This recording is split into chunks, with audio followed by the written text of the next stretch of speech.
ಕಲ್ಲಹಳ್ಳಿ ಸ್ಮಶಾನದಲ್ಲಿ 4 ಕೋಟಿ ರೂಪಾಯಿ ವೆಚ್ಚದ ಅತ್ಯಾಧುನಿಕ ವಿದ್ಯುತ್ ಚಿತಾಗಾರಕ್ಕೆ ಭೂಮಿ ಪೂಜೆ.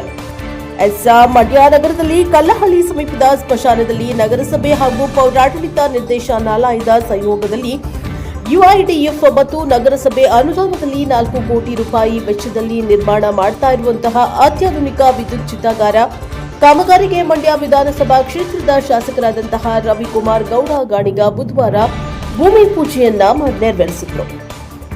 ಈ ಸಂದರ್ಭದಲ್ಲಿ ಮಾತನಾಡಿದ ಅವರು 4 ಕೋಟಿ ರೂಪಾಯಿಗಳ ವಿಶೇಷ ಅನುದಾನದಡಿ ಈ ಯೋಜನೆಯನ್ನ ಕೈಗೆತ್ತಿಕೊಳ್ಳಲಾಗಿದ್ದು 1 ವರ್ಷದೊಳಗೆ ಕಾಮಗಾರಿ ಪೂರ್ಣಗೊಳಿಸಿ ಕಾರ್ಯಾಚರಣೆ ಆರಂಭಿಸುವ ಗುರಿ ಹೊಂದಲಾಗಿದೆ ಎಂದು ಅವರು ತಿಳಿಸಿದರು.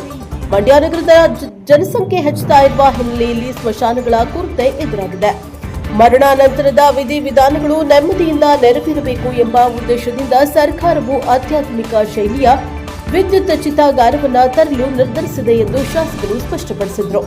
ಇದರ ಜೊತೆಗೆ ಸ್ವರ್ಣಸಂದ್ರ ಮತ್ತು ಚಿಕ್ಕೇಗೌಡನ ದೊಡ್ಡಿ ನಿವಾಸಿಗಳ ಅನುಕೂಲಕ್ಕಾಗಿ ಅಗ್ನಿಶಾಮಕ ಠಾಣೆ ಸಮೀಪ 1 ಎಕರೆ ಜಾಗವನ್ನು ಗುರುತಿಸಲಾಗಿದ್ದು ಶೀಘ್ರದಲ್ಲೇ ಅದನ್ನು ಸ್ಮಶಾನಕ್ಕಾಗಿ ಹಸ್ತಾಂತರಿಸಲಾಗುವುದು.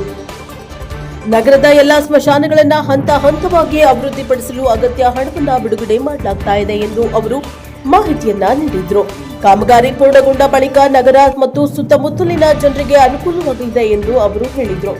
ಕಾರ್ಯಕ್ರಮದಲ್ಲಿ ನಗರಸಭೆಯ ಮಾಜಿ ಅಧ್ಯಕ್ಷ ಮಂಜು ಮೂಡ, ಅಧ್ಯಕ್ಷ ಬಿಪಿ ಪ್ರಕಾಶ್, ಅಂಬುಜಮ್ಮ, ಪೌರಾಯುಕ್ತ ಪಂಪಶ್ರೀ, ಮುಖಂಡರಾದ ಕಲ್ಲಹಳ್ಳಿ ಆನಂದ, ಎಂ ಕೃಷ್ಣ ಮರ್ಜಿನಿ, ವಕೀಲರ ಸಂಘದ ಅಧ್ಯಕ್ಷ ರವೀಂದ್ರ ಸೇರಿದಂತೆ ಹಲವರು ಉಪಸ್ಥಿತರಿದ್ದರು. Bureau report NKS TV4 Mandya.